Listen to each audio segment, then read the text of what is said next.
മുൻ പ്രധാനമന്ത്രി അന്തരിച്ച അടൽ ബിഹാരി വാജ്പേയിയുടെ ജന്മദിനത്തിൽ ബിജെപി പാലക്കാട് ഈസ്റ്റ് ജില്ലാ ഓഫീസിൽ പുഷ്പാർച്ചനയും അനുസ്മരണവും നടത്തി.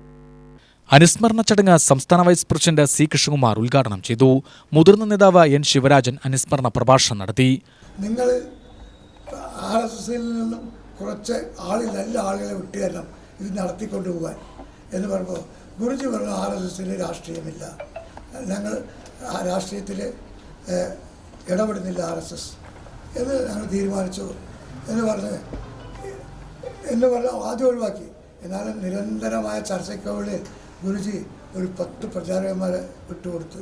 അതിൽ ഏറ്റവും കൂടി പ്രായമുള്ള 26 വയസ്സായ 26-28 വയസ്സായ ദീനദയാൽജി, അടൽജി, ബൽരാജ് മധവ്, ഭായ് മഹാവീർ, ജഗന്നാഥറാവ് ജോഷി തെക്ക് മംഗലാപുരത്തുനിന്ന് അങ്ങനെ 10 പ്രചാരകന്മാരെ വിട്ടുകൊടുത്തു.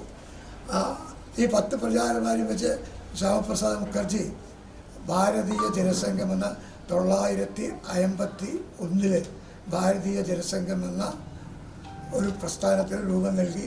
മുഖർജി എൻ്റെ പ്രസിഡൻറ്റും ദീനദയാൽജി ജനറൽ സെക്രട്ടറിയും പിന്നെ ബാക്കിയുള്ളവരൊക്കെ ഓരോ ഭാരവാഹിയുമായിട്ട് ഒരു പ്രസ്ഥാനം രൂപീകരിച്ചു. ആ പ്രസ്ഥാനം ഒരു കൊല്ലത്തിൽ 1952 തന്നെ ഒന്നാം അഖിലേന്ത്യാ സമ്മേളനം കാൺപൂരിൽ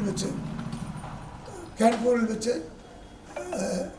ആദ്യ സമ്മേളനം നടത്തി. ദീനദയാൽജിയുടെ നേതൃത്വത്തിലാണ് നടത്തിയത്. ആ സമ്മേളനം വലിയ വിജയമായിരുന്നു. സംസ്ഥാന ഖജാൻജി അഡ്വക്കേറ്റ് ഇ കൃഷ്ണദാസ്, ജില്ലാ പ്രസിഡന്റ് പ്രശാന്ത് ശിവൻ, ജില്ലാ ജനറൽ സെക്രട്ടറിമാരായ P Smithesh, A K Omanakuttan, N Shanmughan എന്നിവർ സംസാരിച്ചു.